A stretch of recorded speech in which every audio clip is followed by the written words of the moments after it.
ప్రార్థన. సర్వ సృష్టికర్త, సమాధానకర్త, మీకే మహిమ, ఘనత, స్తుతులు తండ్రి.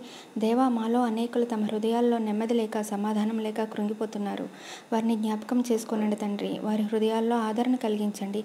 నెమ్మది గల మనసుని దృఢపరచండి నాయన. అనుమానంతోనూ అపోహలతోనూ భయపడుతూ జీవిస్తున్న వారిలో ధైర్యాన్ని నింపండి ప్రభువా. విశ్వాసం కలిగి ప్రార్థిస్తూ ఆత్మీయంగా ఫలించే ధన్యత ఇవ్వమని ప్రాధేయపడుతున్నాము. సహాయం చేయండి తండ్రి. మీ వాక్యమే మమ్మల్ని బ్రతికిస్తుంది. మా బాధలలో మాకు నెమ్మదినిస్తుంది. కాబట్టి మీ వాక్యముతో మాతో మాట్లాడండి తండ్రి. మమ్మల్ని బలపరచండి. మీ శాంతిని మా హృదయంలో నింపండి ప్రభువా.